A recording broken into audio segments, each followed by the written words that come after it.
شادی تو بڑی دھوم دھام سے ہوئی تھی، لیکن نصیبوں نے برباد کر دیا تھا۔ مہک کی شادی اپنے کزن طاہر سے ہوئی تھی۔ شادی کے کچھ مہینے تو سکون سے گزرے تھے۔ ساس نند سب پوچھنے لگے، 8 ماہ ہو گئے ہیں، کوئی اللہ کی رحمت۔ مہک کوئی جواب نہ دیتی۔ وقت گزرنے لگا، 5 سال گزر گئے، لیکن مہک ماں نہ بن سکی۔ پھپھو ساس نند، یہاں تک کہ طاہر بھی تانے دینے لگا۔ پھپھو تو بار بار کہتی، یہ منحوس ہے، بس اس سے جان چھڑوا لینی ہے۔ بانجھ پن کا تانا، وہ الفاظ کتنا درد دیتے ہیں، یہ صرف ایک عورت ہی سمجھ سکتی ہے۔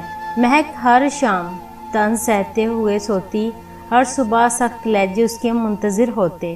مہک دعا مانگتی، اے میرے اللہ مجھے معاف کر دے، مجھ پہ رحم فرما، میں اب تھک گئی ہوں باتیں سن سن کر، مجھے اپنی رحمت سے نواز دے۔ ساس کبھی کسی حکیم کے پاس تو کبھی کسی ڈاکٹر کے پاس لے کر جاتی مہک کو۔ مہک کا ہر ٹیسٹ کلیئر ہوتا۔ جب طاہر سے کہتے اپنا ٹیسٹ کروانے کو تو وہ انکار کر دیتا۔ 7 سال گزر گئے تھے، لیکن اولاد نہ ہوئی۔ پھر ایک دن مہک کھانا بنا رہی تھی، طاہر گھر آیا، ساتھ ایک لڑکی تھی۔ ماں نے پوچھا، طاہر بیٹا یہ کون ہے؟ طاہر مسکرا کر بولا، اماں یہ تیری بہو ہے، ہم نے کورٹ میرج کی ہے۔ ماں پہلے کچھ پریشان سی ہوئی، پھر مہک کی طرف دیکھ کر بولی، اس منحوس کا کیا کرنا ہے؟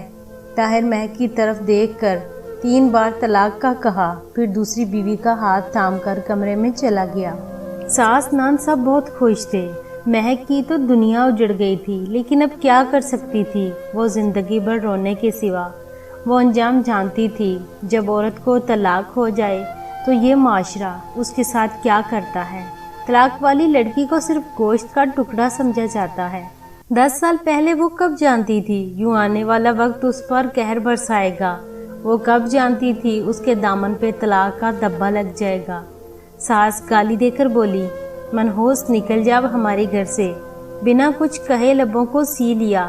کیا شکوہ کرتی اب، کیا شکایت کرتی، جب زخم ہی اپنوں نے دیے تھے۔ کمرے میں گئی، اپنا موبائل لیا۔ الماری میں کپڑے پڑے ہوئے تھے، کچھ ضرورت کا سامان تھا۔ طاہر کہتا تھا نئی موٹر بائیک لینی ہے۔ مہک نے پیسے جمع کرتے کرتے 5 سال میں 70,000 روپے جمع کر لیے تھے اپنے خرچ میں سے۔ جاتے ہوئے طاہر کی طرف مسکرا کر دیکھنے لگی، پاگل ہوں تو کسی کو دکھ نہ دیتے، میں بددعا نہیں دوں گی، بس میرے نصیبوں کا سفر ہی ایسا ہے۔ خوش رہو تم دونوں، اور ہاں یہ لو 70,000 روپے، کہتے تھے نا بائیک لینی ہے، میری طرف سے تم کو شادی کا گفٹ ہے۔ طاہر مہک کی آنکھوں میں دیکھنے لگا، غم کا ایک بھی آنسو نہ تھا۔ نہ جانے کیسے اتنا صبر کیے ہوئے تھی، یوں لگ رہا تھا جیسے کچھ ہوا ہی نہ ہو۔ مہک نے پھپھو کے سامنے سر جھکایا، پھپھو جان چلو مانا میں منحوس ہی سہی، لیکن آپ میری پھپھو بھی تو ہیں نا، مجھے پیار تو دے دیں۔ الوداع کرتے ہوئے پھپھو نے منہ موڑ لیا، مسکرانے لگی، ہائے کیسے اتنی نفرت کر لیتے ہیں آپ لوگ۔ پیدل ہی گھر کی جانب چلنے لگی۔ جیسے ہی گھر سے قدم باہر رکھا، ضبط ٹوٹ گیا، آنکھوں سے آنسوؤں کا طوفان بہنے لگا۔ سرخ آنکھیں، برباد زندگی، تڑپتا دل، بے بسی کی انتہا، 1000 شکوے شکایت لبوں پہ، کس سے کہتی، کس کو سناتی، کیا گزری اس پہ۔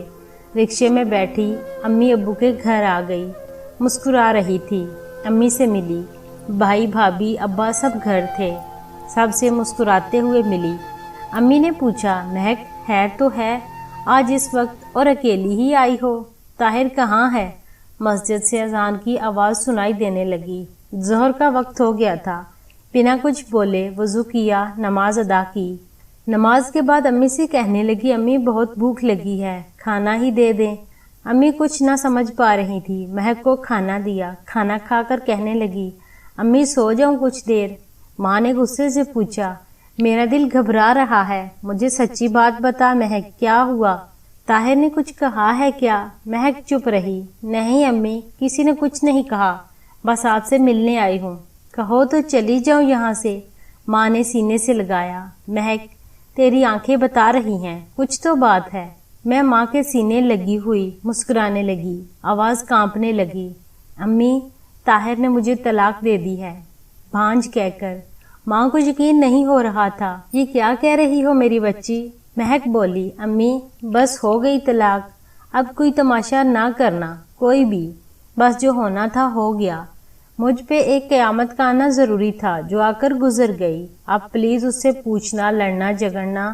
امی چھوڑیں بس، میں کسی سے کوئی شکایت نہیں کرتی۔ ماں تڑپنے لگی، مہک کیا ہو گیا میری بچی تم کو؟ ہم ان لوگوں کو گربان سے پکڑیں گے، حق مہر کی بات کریں گے۔ مہک مسکرانے لگی، امی میری زندگی کو روگ لگ گئے، آپ حق مہر کی بات کر رہی ہیں، کیا ہوگا اس سے؟ کوئی فرق پڑے گا کیا؟ 4 لوگ اکٹھے ہوں گے، میرا تماشا لگے گا، پولیس، کورٹ کچہری، گالم گلوچ، وہ لوگ بھی مجھے دیکھیں گے جن کو میری خبر تک نہیں۔ امی اس نے چھوڑ دیا، میں خوش ہوں، بس آپ پلیز اس بارے میں کوئی بات نہ کریں۔ مہک کمرے میں جا کر آنکھیں بند کر کے لیٹ گئی۔ خیال آنے لگا کیسے طاہر کی خدمت کی، اس کے پاؤں دباتی رہی، اس کو کھانا بنا کر دیا، کپڑے دھونا، نہ سردی دیکھی نہ گرمی، اس گھر کو گھر بنانے میں مصروف رہی۔ کبھی بھوک بھی کاٹی، افلاس کے دن بھی دیکھے، میں ہر ممکن کوشش کرتی رہی میرا گھر آباد رہے۔ نہ جانے کتنے تانے سنے، نہ جانے کتنے سخت لہجے برداشت کیے، بالآخر کیا ہوا؟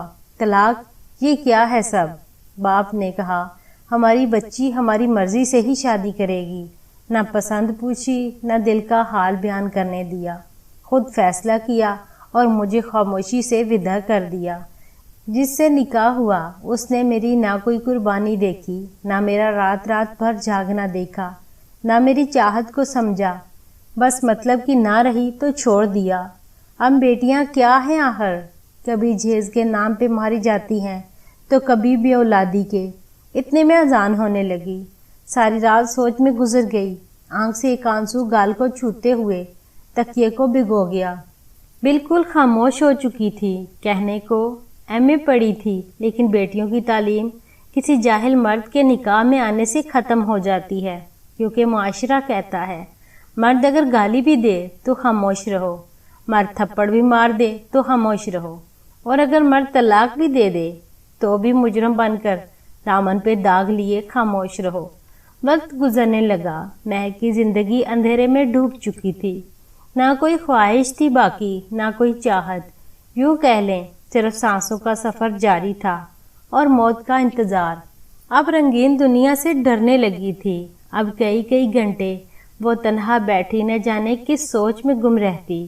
یادداشت کمزور ہو گئی، رات کو کیا کھایا تھا صبح تک بھول جاتی، کبھی کوئی چیز کہیں رکھ دی تو بھول گئی۔